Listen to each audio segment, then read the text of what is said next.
All right. Sorry about that. I'm sure there won't be any other technical glitches. Okay, so what was actually going on in marine science in the 19th century? Well, like many scientific fields, scientific exploration was often the pastime of the wealthy. And to some extent, that holds true for marine science as well. There were basically three different types of marine research stations in the world in the late 19th century. There were big international stations like the Naples Zoological Station in Italy. There were summer field stations that eventually developed into permanent laboratories like the Marine Biological Laboratory at Woods Hole, Massachusetts.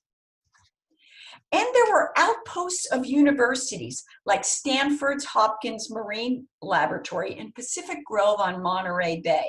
That was actually the first marine station on the US West Coast. So I have to introduce you to these two men who had very different views of what Los Angeles Harbor should be. On the left, we have Professor William E. Ritter. He began teaching biology at Berkeley in 1891. In the summer of 1892, he set up a laboratory in a tent at Pacific Grove, but Stanford already had their marine station there, so Ritter decided he was going to turn his attentions to Southern California. So the first thing he did is he set up another tent lab in Avalon Bay on Catalina Island. And traveling back and forth to Catalina Island really made him very familiar with the harbor area. So he set his sights on the harbor for a marine station. At the same time, the man on the right, Thomas E. Gibbons, an attorney working for the Terminal Railroad Company, set his sights on development of Los Angeles Harbor for commerce. Gibbon would later go on to become one of the first Port of Los Angeles Harbor commissioners. So I have direct evidence that these two men knew each other because Gibbon sent a letter to Harrison Gray Otis, who publisher of the LA Times in 1902, introducing Ritter to him. So though these two men knew each other, they were working at cross purposes when it came to the future of Los Angeles Harbor. So when these two men came here, this is kind of what the harbor looked like. Here's the area of Wilmington, the tidal estuary. Here's where San Pedro was. This slide actually shows the first federal civil works project in Los Angeles Harbor. It was a breakwater that went from Rattlesnake Island, which today is Terminal Island, out to a little island called Dead Man's Island. And the Army Corps of Engineers started building that in 1871. Oh, they had a heck of a time getting that breakwater to stay in place. And 10 years later, they were still working on it. This is actually a schematic of that breakwater, and there's a section that they call the double works. It was essentially two wooden walls that were built in the ocean with space in between, and they filled that space in between with dirt and rocks. And they even planted trees there. And their hope was that sand would build up along the sides of the breakwater on both sides and kind of stabilize it, holding it in place. That did not work. So what they did is they started building some rock groins, like one little here, to help capture the sand to stabilize this breakwater. So unwittingly, they were creating some waterfront property. And so as the sand accreted on both sides of the breakwater, people began moving onto the breakwater. First, it was just hermits and fishermen, people down on their luck. They lived in shacks, mostly made of wood. They were squatters. They didn't own the land, and they scavenged for building materials. And so, oh, happy day when a lumber barge tipped over in the harbor and all these planks came floating into shore because they used them to build these structures, and you can see that. So over time, an entire community developed called East San Pedro. And there were homes, there were businesses, and there were bathhouses for tourists. So one of those bathhouses caught Ritter's eye, and he convinced the owner to allow him to convert it to a laboratory. So like the Hopkins Marine Station, this marine station was an outpost of a university. It was well received in Los Angeles because the University of California did not have anything in Southern California. And that was a little bone of contention between Northern California and Southern California. And so, you know, a lot of you know that the Los Angeles Normal School became UCLA, but that didn't happen until 1919. So we're back in 1901 when this lab is created. It opened in 1901, and it was this long white structure facing the harbor's main channel. And one building, the old bathhouse, was fitted with private rooms where all the investigators, the scientists, could stay. And then the last room was a library. And then they had a second room that they used for classroom and for research. And so during the day, the students would work in the lab, or they'd go out in the harbor and collect samples. And then in the evenings, they held lectures. And I have to say, eminent scientists from Harvard, from the Smithsonian, they all traveled to California to give lectures at this marine laboratory. So Ritter also leased one of the ferry boats that was used to take people from San Pedro over to Terminal Island, because there was no bridge in those days. It was called the Elsie, and that became the laboratory's first research vessel. So this is the only picture I've been able to find from inside the laboratory. And it's actually a copy of a photo that was in the Herald Examiner in 1901. And the caption on the photo was "Classifying Sea Things." But the remarkable thing about this photo, look at it, there's women in the laboratory. This was not just a research station, this was a teaching laboratory. And one of the purposes was to teach teachers who could then go back and teach students. So there were women students at this laboratory, and there were independent women researchers associated with this lab. So I don't have the time in this talk today to talk about all of the important discoveries that were made from this laboratory. But one of the most significant things was, according to Ritter, the first documented report of a red tide on a west coast was made from this laboratory in 1901. So as I said, there were women scientists working out of this laboratory, and two of them were Sarah Preston Monks and M. Burton Williamson. Both of these women were engaged in scientific study of the harbor before Ritter and his lab actually appeared on the scene. They each had their own squatter shack on East San Pedro where they conducted research. And Monks would be credited with the discovery of regeneration of starfish limbs. M. Burton Williamson would identify many new species to science, and her collection of mollusks was the first collection at the Natural History Museum in Los Angeles. So if you go down to Exhibition Park and you go to the Natural History Museum and you tell somebody there, I want to see specimen number 1 of everything that you have there, well, the first thing they'll tell you is, okay, you got to go to this warehouse in Carson, where they keep a lot of their specimens, and they'll bring out specimen 1 for you. And it was a specimen collected by M. Burton Williamson. So this is M. Burton Williamson's publication on the mollusks of San Pedro Bay. I have not been able to find any published work by an individual scientist on our bay biology earlier than this. It was published by the Smithsonian in 1882, and I have an original copy of it. So how cool that a woman did this first paper from the harbor. And so many people thought she was trying to disguise her sex. It's Martha Burton Williamson. But you know, in actuality, I went to Washington, D.C., to the Smithsonian Archives. I looked at all her correspondence. She corresponded with scientists from around the world, and it was very obvious that she was a female. At one point, they tried to rename a specimen that was named after her that had the male ending on the species name to the female ending, but in her own writing she noted that they had done that, and she thought it was kind of cool. So when the person from the Natural History Museum was going to change it, I'm like, no, don't do that. Martha knew it was that way, and she was cool with it.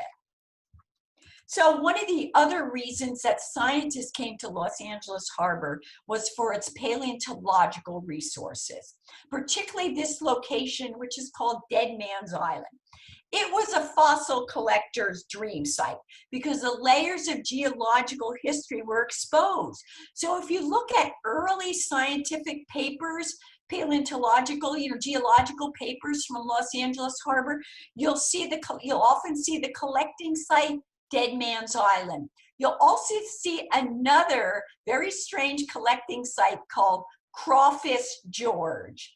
Now that sounds like the name of a person, not a location, and it actually is the name of a person. He was a hermit that lived in a shack right up on the San Pedro side underneath the bluffs. And so he must have been right in an area where they had really great specimens. And so you see a lot of scientific publications, and the collecting site is Crawfish George. So in Ritter's diary in 1901, he actually considered moving the laboratory from East San Pedro to Dead Man's Island. And it actually had a portion where you could, kind of a beach where you could pull boats up. It actually was a whaling station in the 1860s.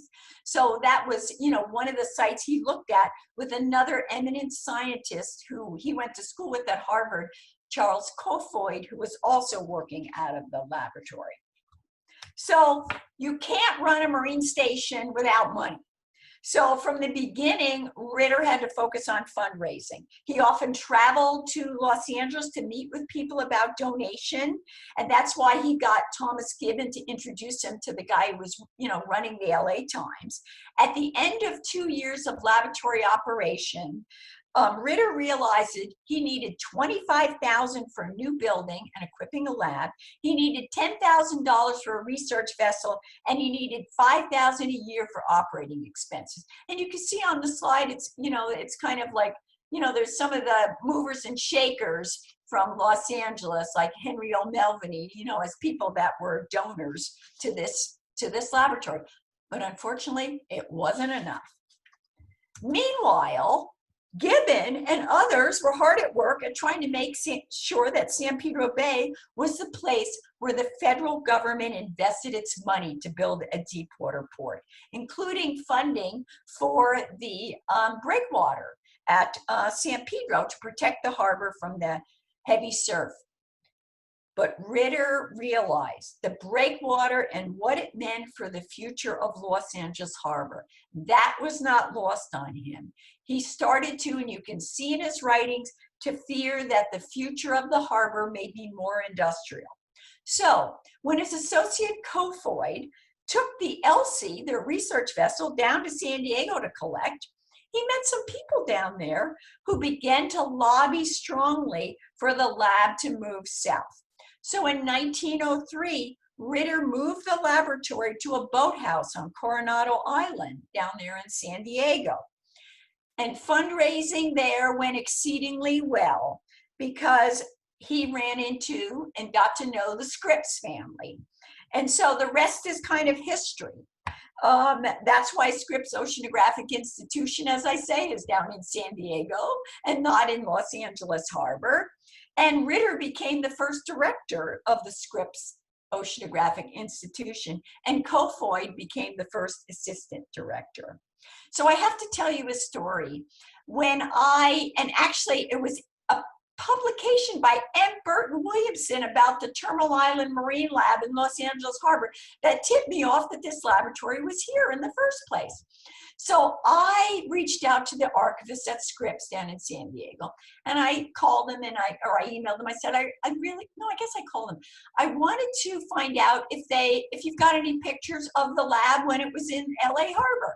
And he's like, what are you talking about? The lab was never in LA Harbor. I said, oh yeah, the lab was in LA Harbor. He said, no way, the lab was not in LA Harbor.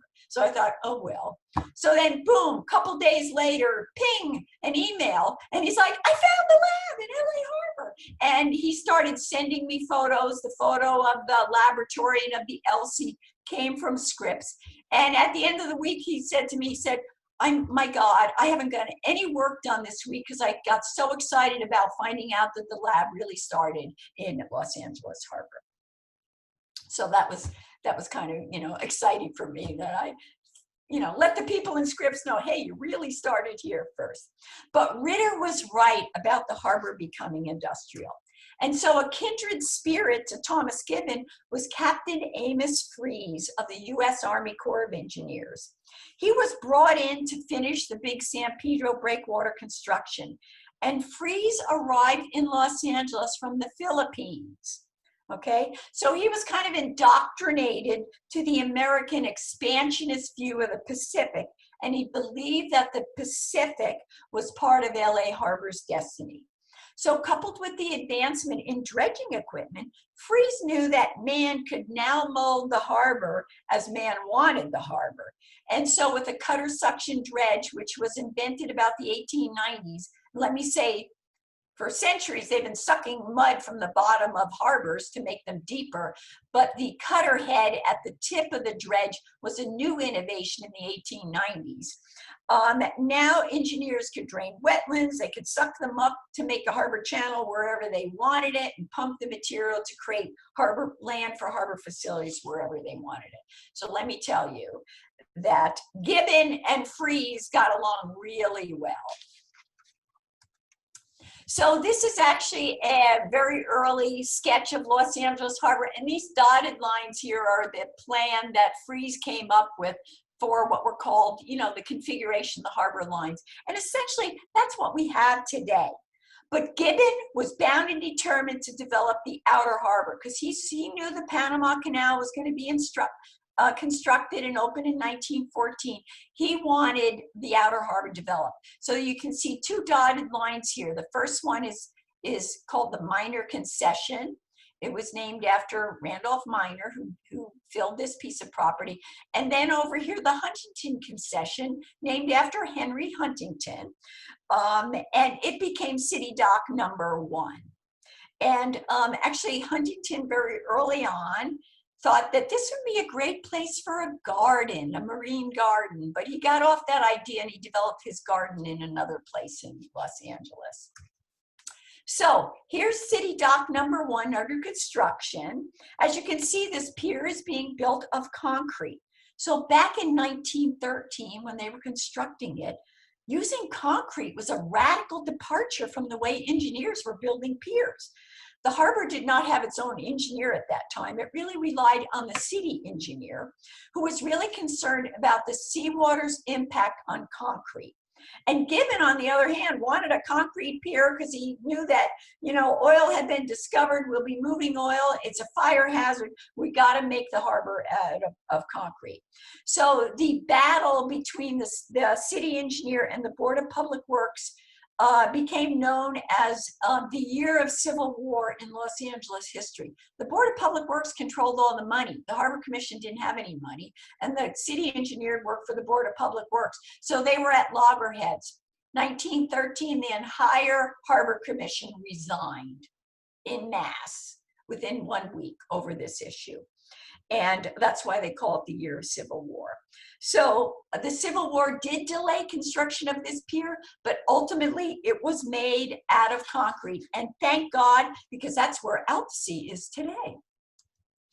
So, but the port was growing. The entire community of East San Pedro was evicted on the breakwater to make way for widening the channel because the ships were getting bigger. This is actually the eviction notice that went to Charles F. Lummis. He was very well known in Los Angeles history. He founded the Southwest Museum. Was an early City of LA librarian. But he was also a squatter. He lived up in the, Arroyo, but he was a squatter down in East San Pedro as well. And also, they had to blast Dead Man's Island, out of the way to widen the channel. So the tiny laboratories on the shacks that were in San Pedro and the original bathhouse, those were all gone. And the fossil hunters lost one of their best collecting sites. And Ritter's prediction came to pass for the harbor. It did become industrial. By the 1920s, you could find reports about complaints about pollution in the harbor. But scientific research still went on because polluted waters were a cause for scientific examination. At the time, in the 1920s or so, Los Angeles spewed its raw sewage out in Santa Monica Bay on a trestle that was only 2,000 feet from shore. And this was before the pioneering studies of Dr. D.H. Palmer. He pioneered the studies of underwater submarine diffusion through pipelines. And where did Palmer do that research? In Los Angeles Harbor. And that actually was a lot of the early research that led to those large ocean outfalls. So this is a picture of him in 1925 on his barge in LA Harbor. In the 1920s, Los Angeles became the home port for the ships owned by G. Allen Hancock. He was the owner of Rancho La Brea Oil Company, and he was the man who donated the La Brea tar pits to LA County. These were private oceanographic vessels, all right? The wealthy were doing this kind of research. And, you know, G. Allen Hancock invited prominent scientists to sail with him. Now, the little boat is a Valero 2, and that was launched in 1922. The big boat is a Valero 3, which was launched in 1931. The Valero 2 would sail down into Mexican waters. He took Phineas Banning's grandson with him, and Phineas Banning's grandson, George Hugh Banning, wrote a book about that expedition called In Mexican Waters. You can find that book on probably Google Books for free. And then the Valero 3, much larger, was the vessel that sailed to the South Pacific. So Hancock already had a number of expeditions under his belt when USC announced the creation of the Allen Hancock Foundation on January 2nd, 1938. And the next day, Hancock and these people left on an expedition, a 10,000-mile expedition to the South Pacific. This photo, I have a huge, large format photo, was actually one of my great eBay finds. And this is G. Allen Hancock, some other eminent scientists. This man here is John Garth. Now, when I was a student at USC, I can remember taking classes from John Garth. And I remember he told me that you could not sail with Allen Hancock unless you played an instrument. Because after they did all the scientific work during the day, they would retreat to the music salon and they would play an instrument. So Hancock eventually gave the ship to USC, and then it went to the US government during World War II. But if you want to find more, you know, if you're a little side tidbit here, learn more about John Garth and some of the expeditions, you can go on Amazon and watch the movie that came out in 2013 called The Galapagos Affair, Satan Came to Eden. It's about the Hancock expedition where they found the dead bodies and the mystery of these people on the islands down there in the Galapagos. So anyhow, it's a fun movie. And John Garth, you know, of course, I didn't know about all this when I met him, and, you know, of course, he's long gone. So Captain Hancock was not done with sea voyages after he let go of the Valero 3, not by a long shot. So this is a photo from 1947 on the Valero 4. That was actually a USC ship that they built, and this was actually the vessel that I sailed on. And here's Allen Hancock right here on the right, and he's testing an innovation in diving, the aqualung, and that's the Palos Verdes Hills in the background. And the man that he's suiting up is a young French officer named Jacques Cousteau. So Los Angeles Harbor was at the forefront in innovations in diving and underwater construction. The technologies for underwater construction may have been developed elsewhere, but huge projects laying the Hyperion outfalls and outfalls for Southern California Edison led to many refinements in the techniques of underwater construction. In fact, the first ever civilian diving school in the United States was started in Los Angeles Harbor. It's called Sparling School of Diving, located at berth 179 in Wilmington. And it was started right after World War II. Now, there were lots of hard hat divers before that. Most of them were trained by the Navy, by the military. But now there was a civilian school where you could go and learn hard hat diving. And so that legacy continued to the School of Ocean Engineering, which is was also in Wilmington. And that opened in 1967. And I can remember when Sylvia Earle came to Wilmington to test the atmospheric diving suit, which was called JIM. That's one of those big white things where you stay at current atmosphere and you go way deep below the ocean. So the school was there for a while. In 2010, it moved to a barge, and now I think it's down in San Diego.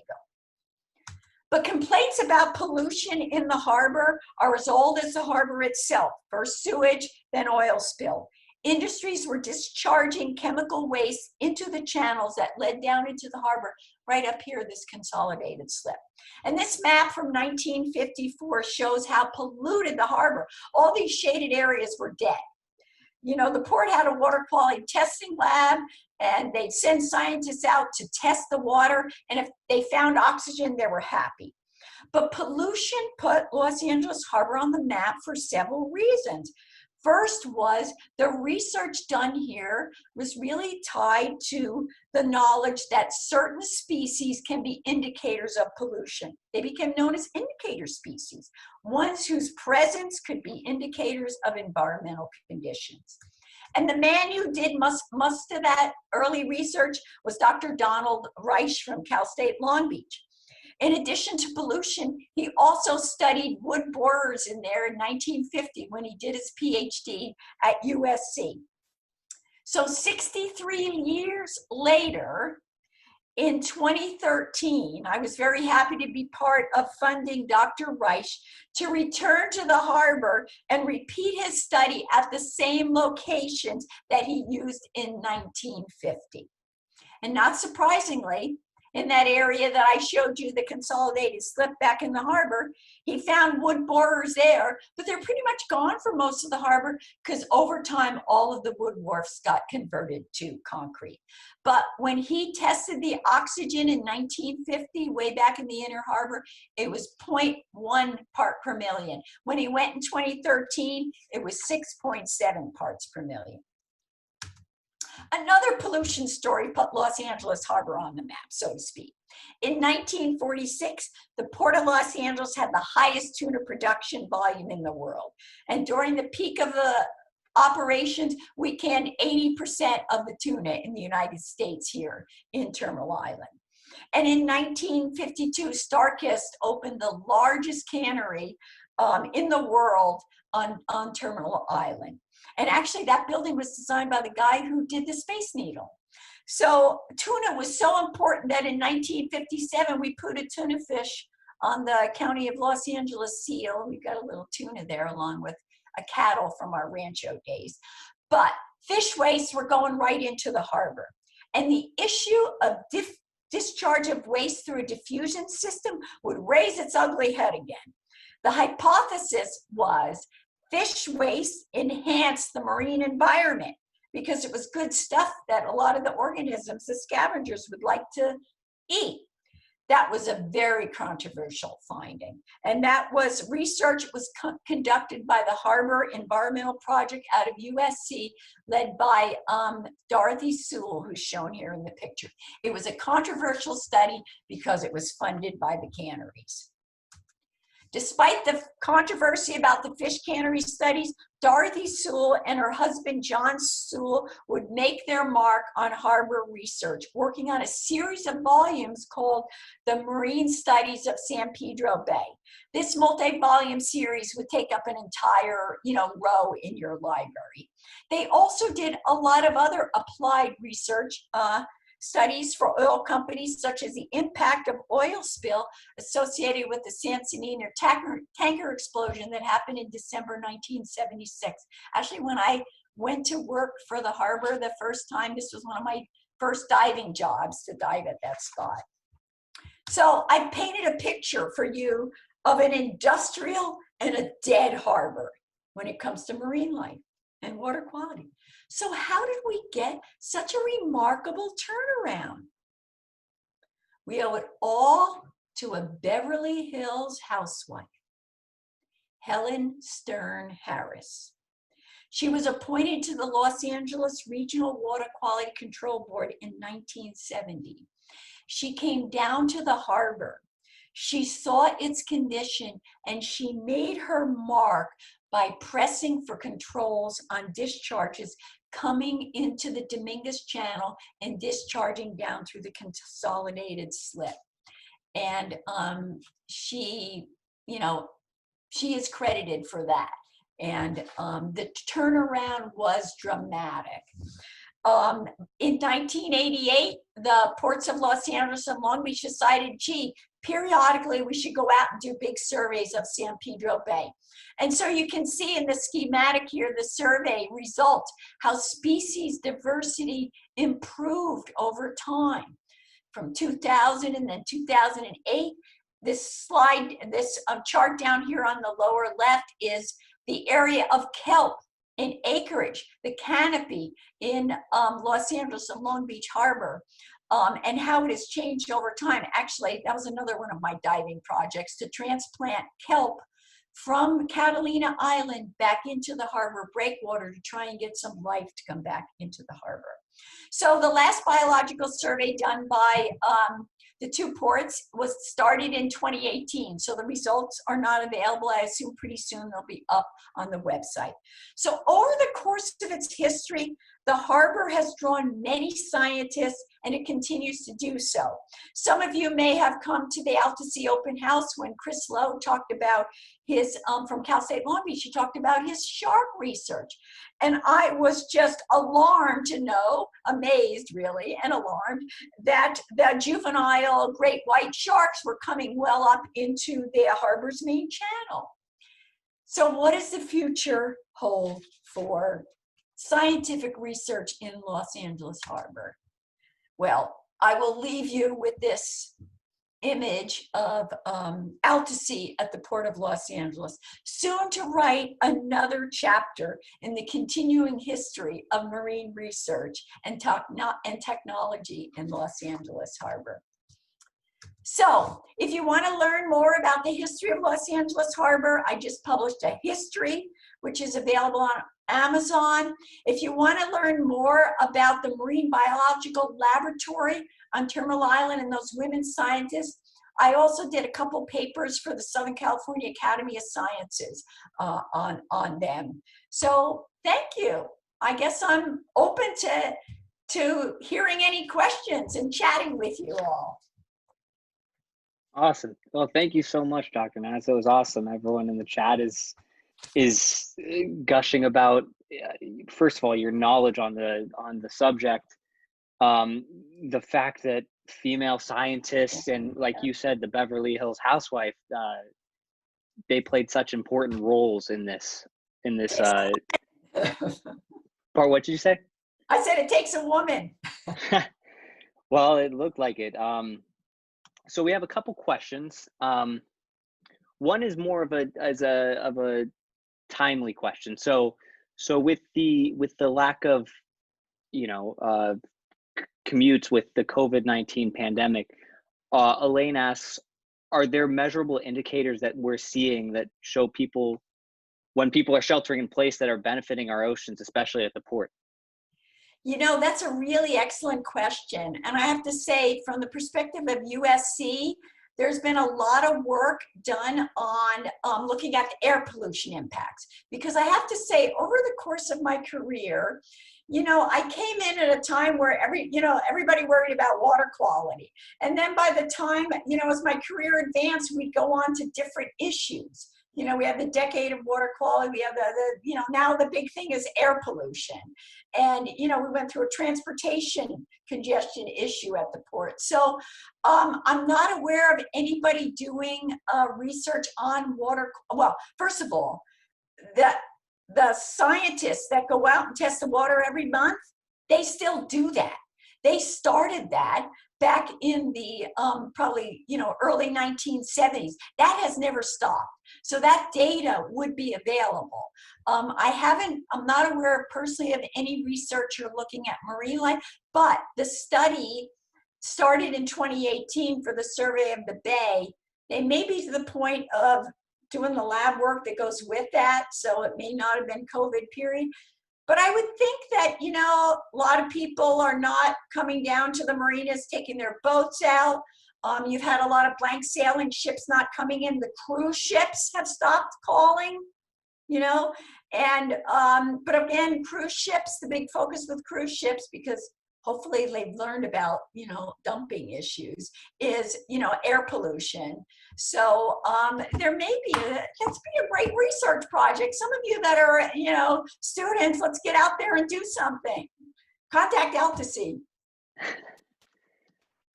So that kind of ties into another one, especially with Altasea and their presence at the port.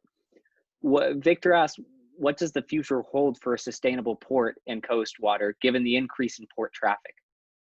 Oh, well, you know, port sustainability, I can refer you to the World Port Sustainability Project, WPSP. Okay, it's a global organization of the largest ports. Actually, I was the founding chairman of the precursor organization to this. It was called the World Port Climate Initiative. And so, but it morphed over time to look at all sustainability issues. And so that would be water, that would be social equity, governance, you know, it really just goes beyond, like, you know, marine science and things like that. So just Google World Port Sustainability Program. And you can go into all those different areas and see all the innovations that are going on. And, you know, a lot of those innovations are being, you know, I always felt when I was at the Port of LA that, you know, I put up a big sign, this is a laboratory, bring your product here to test it. You know, it's a great place to test products. And that's one of the things that Altasea is doing, particularly some of those marine technological advances, underwater robotics and things like that. So, you know, LA Harbor will continue, you know, having a big focus on that. Well, kind of tying into you said you were a member of that. So Judith Broadhead asks, you've led a very interesting career after growing up in Wayne, New Jersey. It's not a career you could have predicted, she's guessing. And so can you kind of describe, you know, the path you took and why you drew such an interest to this field? Okay, so Judy and I went to high school together and reconnected at our high school reunion. I won't tell you what number it was, but it was a big number with a 0 at the end. Anyhow, so Judy, when I was back in Wayne, I liked going to the Jersey, you know, you grow up in Jersey, you hang out at the Jersey Shore. And so I went to Rutgers and I got a job, volunteering at the National Marine Fisheries Lab there. And so I did some research on the New York Bight. At that time, there was a big issue of sewage from New York going in, you know, World Trade Center, all that stuff going into the bay there. And we were doing a lot of research on that. And so, but I became a diver when I was in New Jersey. And when I came out to California, and I was a student at USC, there was letters put in all the students' mailboxes about a job at the Port of LA. And I went and applied for it. And I was a diver. And they needed somebody who was a diver because they were going to transplant the kelp from Catalina Island and from Mexico into the harbor to bring life back. So I think being a diver helped me get that job. And I started out as the entry-level environmental scientist. And then I worked there for a few years, and then I went over to the Port of Long Beach to head up the environmental office, and I wound up working most of my career there. And then, you know, Mayor Villaraigosa brought me back to Los Angeles because at that time, the ports hadn't been able to get any projects developed because they had so many environmental issues. He was looking for someone that had that environmental bent, and so that's how I became the port director. I know it's an odd pathway because usually marine biologists don't become port directors. Yeah, so also they don't usually become historians, I would imagine. Oh, yeah, right. So how did that, what sparked your interest in your research, your books, your extensive just Well, you know, this is really a good question. So when I got hired by Mayor Villaraigosa, it was 2006. And so one time the head of PR came to me and said, you know, next year is our centennial year. And I'm like, what? You know, actually my whole life, even back in Wayne, New Jersey, I worked at historic houses where George Washington slept and did all that kind of stuff. So I always had that history bent a little bit, but never sort of, did anything with it. And so we got involved with looking at our historic resources at the port and how we can preserve them. And, I just started, getting into it a little bit more. The port published a book for its centennial I wrote the introduction on. And then after I retired, the commissioners at that time became aware of the Japanese community that had been in Terminal Island, and they wanted to document that. And so I was retired and became a co-author of that book. Terminal Island, Lost Communities of Los Angeles Harbor. And then I saw a great history written about the port in New York, and I realized there's nothing comparable for LA. But my book is not so academic. It goes into, it's got a lot of juicy stories in it about, interactions with people. And, so many of the books about the port are like, we built this, we built that. This one was more about people and their interactions and their conflicts and the repercussions of some of those. So. Okay, so back to your book then, which is a perfect segue to Lara's question. She's read and recommends it to everyone. She said, your historical knowledge is remarkable. On average, how long does your research take to complete one of your books? For instance, your last book, and what was one of the more surprising things or stories you discovered while completing your research? Oh, okay. Oh, those are great questions. So, I spent 5 years doing the research for the latest book. And I mean 5 years every day, Saturday, Sunday. I spent months up at the Huntington Library because, about 15, 20 years ago, they found the records of Thomas E. Gibbon in a garage in Palm Springs. And Thomas E. Gibbon was not a very well-known name, but he had his finger in every pie in Los Angeles. And the records were not indexed, there wasn't a catalog to them. So I had to slog through boxes of stuff. So it took a long time. I think the most remarkable thing that I found is one of the projects I worked on when I was at Long Beach was the Alameda Corridor Transportation Authority. And it's this big rail project that runs right down through the middle of LA, halfway in a trench. And I found that Thomas E. Gibbon had an idea to build a consolidated rail corridor, grade separated, from Los Angeles to the port in 1910. And I was like, oh my God, we spent years scratching our head how to resolve the rail construction issue. And if this book had been published before, we could have looked at it and said, hey, somebody had this idea in 1910, maybe we ought to reconsider it. And so I even found a picture of the rail corridor in the LA Times, and it's published in the book. And it was like, in those days, you only had two streets that went from Los Angeles to the harbor. There was Alameda Street and there was San Pedro Street, which becomes Avalon Boulevard as it gets closer. And so back then they picked Avalon Boulevard for the consolidated corridor, and they started getting right away and stuff like that. And so, here 70 some years later, we picked Alameda Street, the other street, for the alignment for the rail corridor. So that was kind of fun.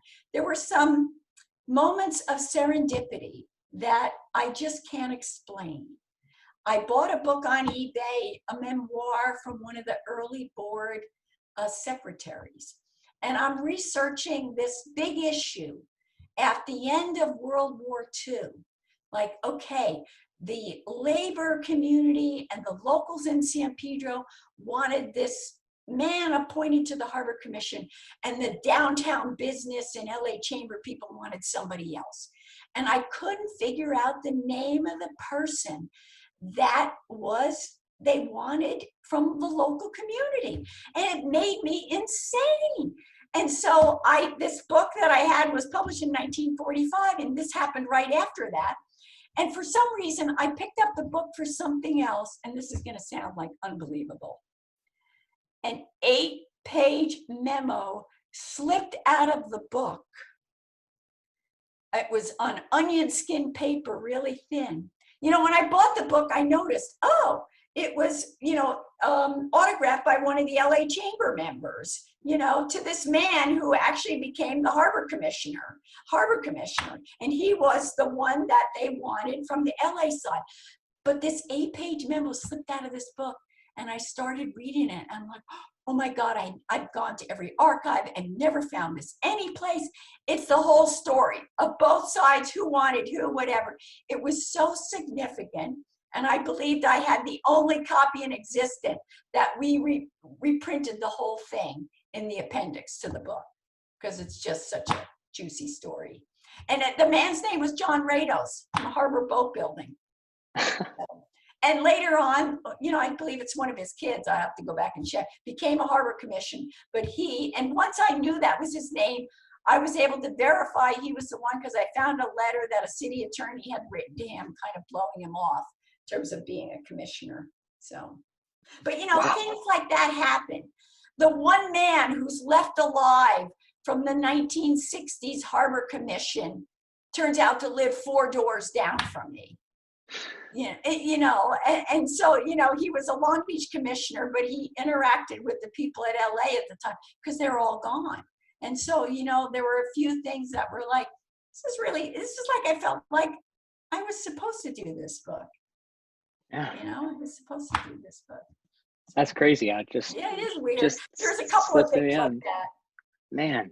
But I'll have to tell you my COVID story. This is another good one. So the last slide is the cover of the book, and everybody loves the cover of the book. And it actually was a cover of an annual report from 1951.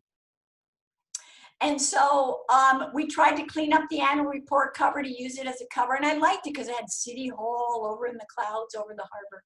And so I thought this would be so great for the cover, but we couldn't get it clean enough. So then I had to hire an artist to digitally reproduce it. So before we went to print, this was back in 1950s. This was 1951 cover, and the harbor was known for hiring well-known artists. And so the designer said to me, "You sure we don't know who this guy is who did this original artwork? We can credit him, guy or gal." And so I said, "No, I've searched. I went through all the board bands. I can't find it." So the book gets published. COVID starts coming. I have a little bit more free time because I'm not commuting. I decided to go on eBay. And I always put in Port of Los Angeles. This piece of artwork shows up, the original painting, unsigned, says dated 1950. I'm like, oh my God, that's the painting. So I emailed the seller, and it had the name of the person who did the book, did the artwork. And I said, can you tell me a little bit more how you know that it's from this, how you know this person did it? And the woman emails me back and says, I was married to the artist. Me and my son are clearing out his workroom. And so this artist had died in the 1970s. And he was well-known illustrator. He did all the Smokey the Bear posters when I was a little kid, and you go to the national park, they'd say Smokey the Bear, only you can prevent forest fires. He did that work. And so I bought the painting. It turned out to cost less than the digital image I had made up, but I had the original painting, and it was like the woman who sold it to me said, oh my God, that painting was meant to go to you. And if it hadn't been that, things had slowed down and I had a chance to get on eBay, I would have never found the painting. But it bothers me that I don't credit the painter in the book. Maybe there'll be a second edition. That's incredible. That's just like two things that just happened to I know. Worlds collide. I mean, amazing. Wow.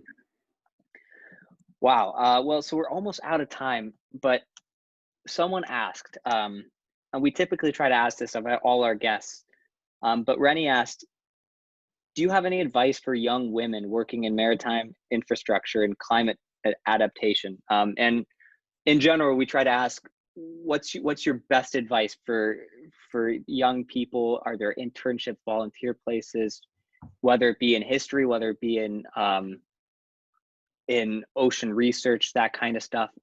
What's your advice? Well, you know, I grew up in the port environment at a time where there weren't many women. You know, when I went to work at the Port of LA, I was the only woman who was not in a traditionally like clerical female position. And then there weren't that many, you know, when I went over to Long Beach. And so, and, you know, it was hard to advance in certain careers, and maritime is still male dominated. I was just looking at some statistics for seafarers, and it's minuscule for women, and they tend to be on cruise ships, not on cargo ships. And I just finished a survey of female port directors in North and South America and female board commissioners. And we're doing good on the commission. We're not doing so good on the directors. But, you know, I had to build my reputation sort of outside my agency I was working with.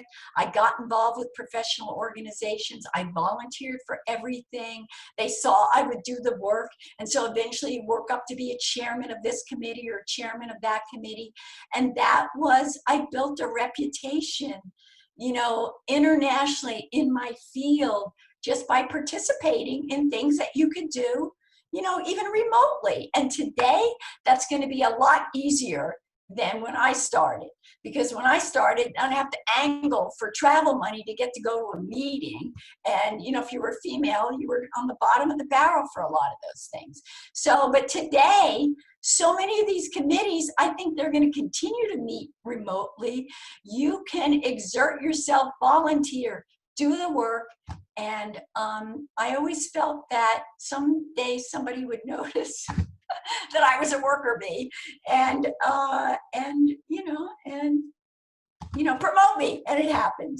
So Awesome. Well, we still got questions left, but we're running out of time. So do you have any final thoughts? Anything you want to share? Anything you want to get the message out about? no, and you know, if anybody wants to email me a question, it's my last name, Knatz, Knatz, at usc.edu. I'd be happy to answer any other questions. Awesome. Well, Dr. Knatz, thank you so much for joining us. It's fun. Everyone loved you. Everyone loved your history. So thank you again. And if you want to share this chat, there will be a recording available at altasea-project-blue.org. You'll find it there. It'll be up shortly. And you'll find other signups for other live chats we have, other recordings. But again, thank you so much, Dr. Knatz. Okay, thank you, Jacob. Goodbye, everybody. Bye, Judith. Bye, Renee. Bye, everyone.